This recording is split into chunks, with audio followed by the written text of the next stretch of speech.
In early 2017, something strange was happening at BMW's most high-tech plant in Munich. A brand new paint shop, packed with cutting-edge robotics, kept behaving not quite as expected.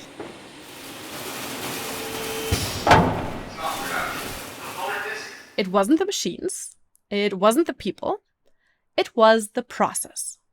And the problem was invisible.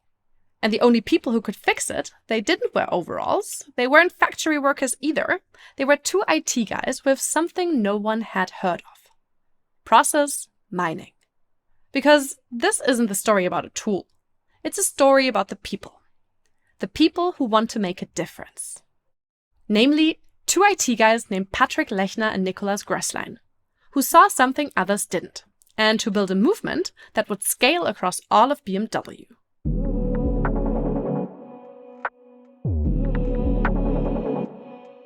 Welcome to Trust the Process, the podcast that demystifies the world of process mining and process intelligence. I'm your host, Angela, from the Celonis Academic Alliance. And in today's episode, Driving Change at BMW, we take a behind-the-scenes look at how transformation really happens inside a global giant. We follow Patrick Lechner's journey from early adopter to the architect of BMW's Process Intelligence Center of Excellence. And we will also hear from Changemaking veteran Lars Reinkemeyer, who scaled up process intelligence at Siemens. This episode is a playbook for every changemaker asking, how do I start small, scale smart, and make change stick?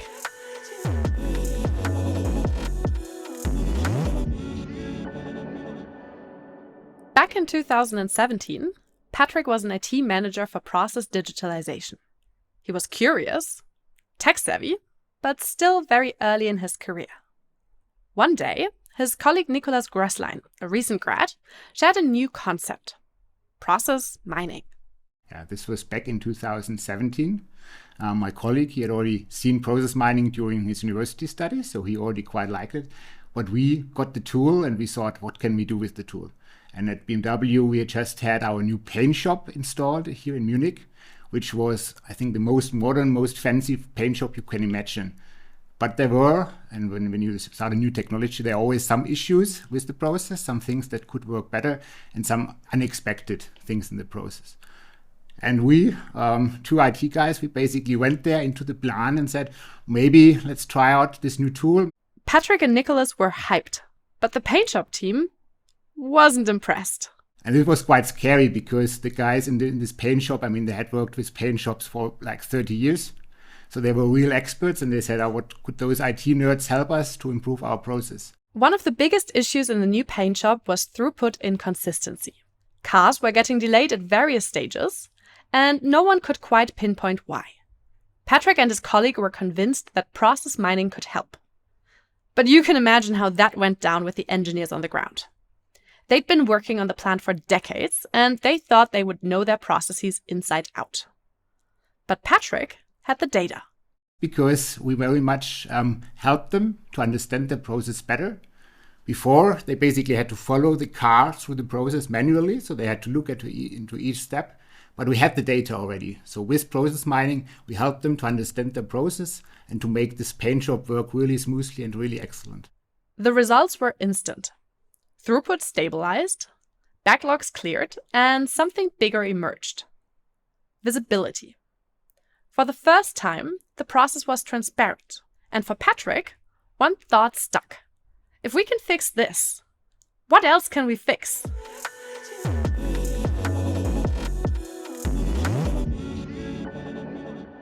Today, BMW has over 2,000 users of Celonis, and they're targeting 5,000 by the end of 2025.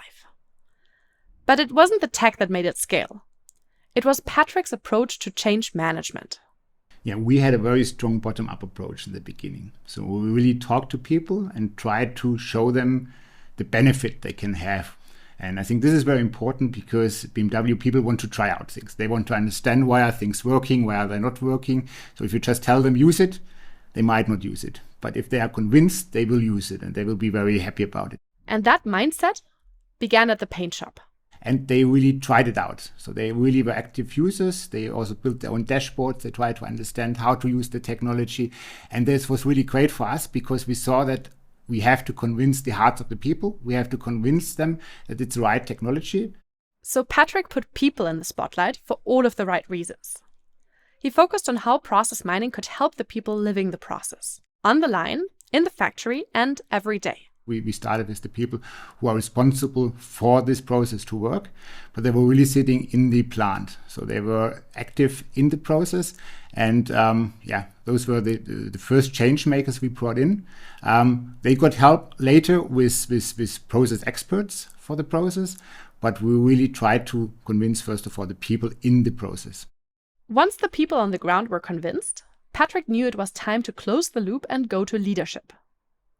That approach, to start with people and scale with leadership, has worked elsewhere too. Meet Lars Rankemeyer. At Siemens, Lars helped lead one of the largest process intelligence programs in the world. He scaled it from a few early experiments to over 6,000 users globally. His journey is actually similar to Patrick's. He first convinced the hearts and minds of the people, and then was bold enough to go and ask for executive support. Most of the cases, 60 to 80% of the successes are driven by an executive sponsor, an executive buy-in. And if I talk about executive buy-in, this means not only executives saying, hey, yeah, great thing, keep going, but the executive standing up in front of the organization and saying, we need to transform, and this is the capability which supports this. I did some research, and there is a study of the Fraunhofer Institute for Applied Information Technology. They surveyed over 200 companies, and all of them said that an executive sponsor turns out to be more important for their success than all other factors. That is even above having a committed and highly qualified team and actual business knowledge about the process. Whether it's BMW or Siemens, one thing is clear. Change does not start with a tool. It starts with a changemaker. And after this break, we will find out what happened to Patrick next.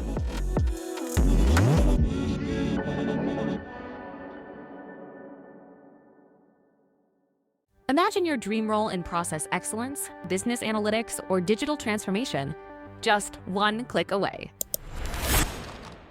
Introducing ProcessMiningJobs.com, where top talent meets top opportunity.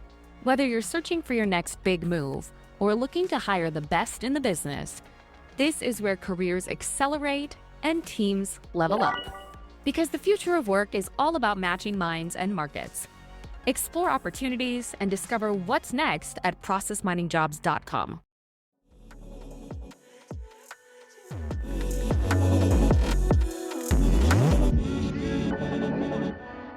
One thing that both Patrick and Lars knew is that if you want to scale process intelligence, you need a structure. And that is where the Process Mining or Process Intelligence Center of Excellence comes in. A Center of Excellence, or short COE, is a competence center for scaling process intelligence across the whole organization. We asked 214 companies, and all of them said a COE is important to drive a transformation. I would have expected maybe 80%. They confirmed saying, yes, COEs are important and drive value, but it was 100%. 100% of all the respondents confirmed COEs are important. And also we got a clear feedback that companies with a COE have a 9-time higher probability of realizing a quick return on investment. So you don't scale change-making on passion alone. You need structure. Back to our Center of Excellence study conducted by the Fraunhofer Institute, which found that companies with a Process Intelligence Center of Excellence are 8.8 times more likely to generate a positive ROI than customers without one. At BMW, Patrick took that lesson to heart. He built a system that blends central expertise with local process knowledge. So he built a Center of Excellence and accompanied it with centers of competence. We really want to have centrally, because we want to have tool expertise, we want to have expertise how to operate, how to maintain the use cases centrally. So it's very important for us that we are not located in one business area, but that we really can help all business area at the same time. This means we can drive the topic generally, but of course we are not experts for the processes themselves within the different prime areas.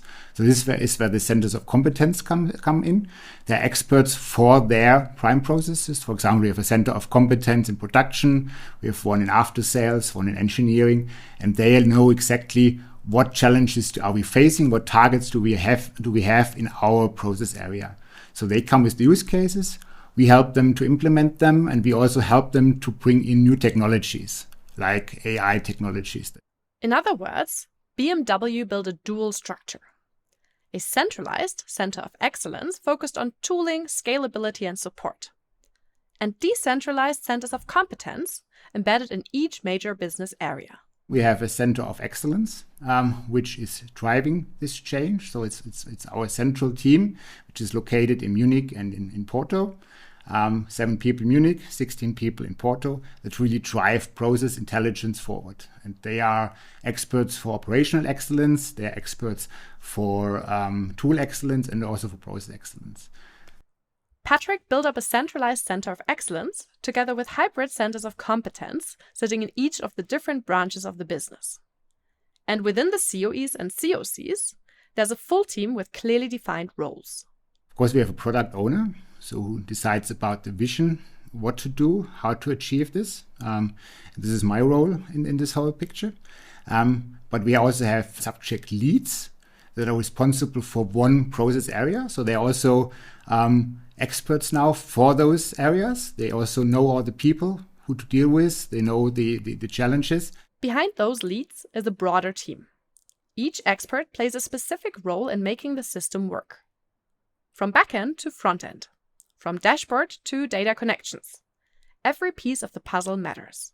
Then we have got data engineers who look for the backend, how to connect to systems. And now we have connected already 360 systems at BMW, and the number is growing day by day. We have got the people for the front ends, so the analysts who build the analysis and the front ends. We have got UX, UI experts who look at the usability of our approach. And we have got AI experts, which is also very crucial for us because AI technologies are getting more and more important. Just like BMW, Siemens didn't have a COE right at the beginning. But once the value of process intelligence became clear, the business gave Lars the trust and the resources to grow one. Then we started with a project team, a core team, where I felt like, hey, we can do something about that. And then we felt about how do we name that, and let's make it a center of excellence, which got some kind of good support by the business functions and grew step by step by us showing with that capability the impact which we can bring to the organization. And that's where the organization gave us a whole trust to grow to some 40 people ultimately in the COE, supporting those 6,000 active users. Whether it's 6,000 users at Siemens or 5,000 at BMW, the pattern is the same. First, show the value in a single use case. And then build the structures to scale it from the bottom up and the top down. And most importantly, find the people who get both the tech and the business.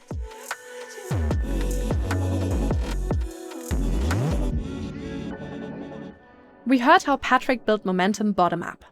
He started small, proved value, and won over the people at all of the different stages of the process. We also heard how that scaled into a full-blown structure. A central center of excellence supported by centers of competence across the different business units. And now here's where that setup really pays off. Because when you've got the right people and processes in place, you can tackle almost any sort of question in your business. For BMW, one of those questions was sales management for its global network of car dealerships. And this is exactly where Patrick and his team are creating value. They use object-centric process mining to move from fixing individual workflows to reimagining the full customer journey, connecting data from sales, financial services, production, and more. By the way, if you didn't know, object-centric process mining is the latest innovation for visualizing processes. It's based on individual objects that can each take individual and yet parallel journeys throughout the process. This is our new retail function where we try to sell our cars more directly, get more into interaction with our customers. And this is a big game changer for BMW. And this is a big program that we are currently having. with more than 300 IT systems involved, a lot of people involved, all kind of areas from sales to financial services to production, all involved in this process. More than 300 systems and dozens of stakeholders, and one very high-stakes goal. Make buying a BMW feel as smooth and premium as driving one. I mean, normally our customer comes into the dealership and is interested in a car. So they have a wish list, which is object number one. And this wish list should be fulfilled, and the dealer tries to support that.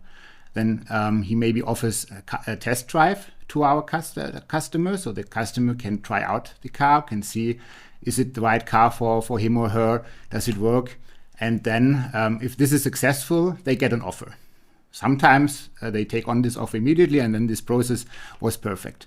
But in many cases, they also want to look at another offer. They want to do another test drive.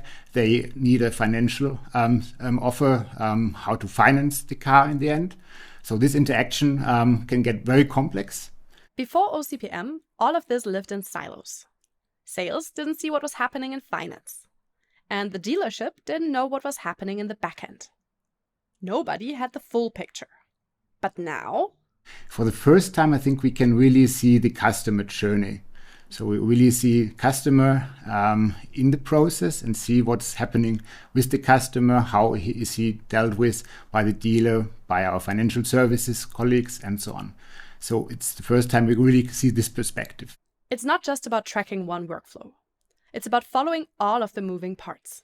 So for our customers, it's the wish list as one object. So what does he want? We have got the offer ID as an object. We have got the financial offer as an object. We have got the test drive as an object. And all those different interactions. We also can have the car as a different object. So what we also will bring in now at the moment is the production part. So when is the car produced? When is it delivered to the dealer? When is it handed out to the customer? And all those different objects interact in a certain way. And for each customer, it's a different way. So no customer journey is the same as another customer journey. And that kind of visibility doesn't happen by chance. It's the result of people-led transformation. Made possible because the paint shop team, the analysts, the subject leads, the data engineers all speak the same language. Finally. So the test drive is another object that the customer is using. He goes for the test drive. He gets the offer. He thinks about the offer. Maybe he goes to another dealer, which we also sometimes see, where he gets another offer. So we can also see, okay, why was he not satisfied with this first offer? What did not work correctly for him or her? BMW is shifting from thinking in workflows to thinking in interactions. From disconnected tools to connected people. So I think it really helps us to improve the experience for the customer, but also the success rate for our dealers. And this we can do now because we have got the data available, and we can for the first time really analyze this data as a whole and understand the process from end to end.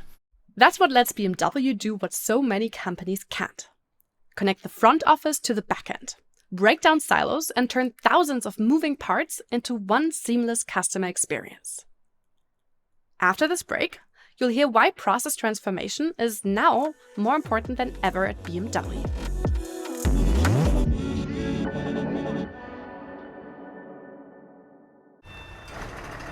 AI's got a trash problem. It's getting garbage in, so it's putting a lot of garbage out. AI is powerful, but it's only as good as the processes and data it's working with. That's why at Celonis, we make processes work and give AI the data and context it needs, like rules, benchmarks, and KPIs, so it knows what makes something good or bad for business, and AI can go from letdown to breakthrough. Search Celonis, CELONIS, to make AI work.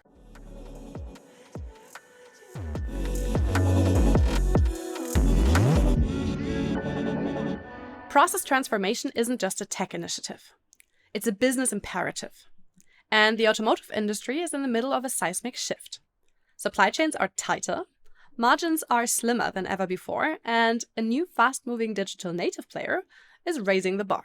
At BMW, the automotive industry is in a very strong changing phase at the moment. So we have new technologies, electric vehicle adoption. We have new technologies like 5G and Internet of Things and so on. So we have got also new competitors coming into the market who have only been in the market for a few years. So it's very, very competitive, and they are very, agile, much faster. Zoom out, and the macroeconomic pressure is clear. The productivity gap is growing, and companies cannot afford to lose. I spoke to Julian Fischer, partner at McKinsey, and he shed some light on the current automotive crisis. Productivity rates in Europe are roughly 30% lower than in North America at the moment. And that gap has to be closed through efficiency programs.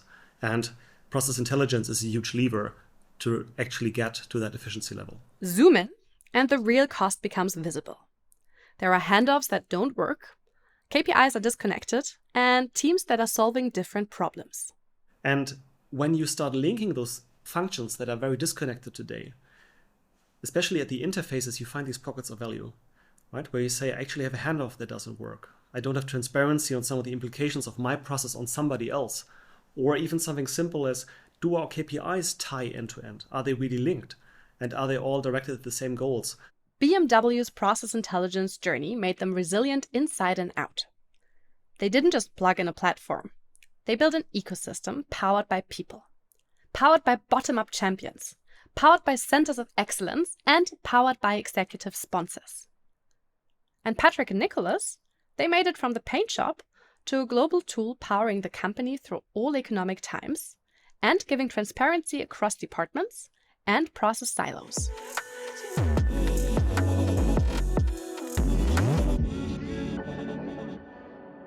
You might have heard the term "little did they know." And both Patrick's and Lars' story is a little did they know story. Patrick didn't set out to build a global transformation program at BMW. And Lars didn't start with 6,000 users at Siemens. So what did it take to drive change like they did? It's about finding those people who are passionate to do things different, who are open to change the way they are working, who are open to adopt a new technology, and then show what can be done with that and also inspire others. Says Lars. And that's also what Patrick and Nicholas did back in that paint shop. Instead of a mandate, they walked in with a question. How can I help you improve this process? So we showed them that it's a tool to improve the process. It's not a tool for us to blame or name anyone. Patrick earned trust by listening. He built momentum through value and then scaled with structure, namely a center of excellence. He had champions across the business and a culture that backed transparency over blame. And that's the Changemaker's playbook. And it works. Whether you're in manufacturing, finance, sales, or something entirely different, it works.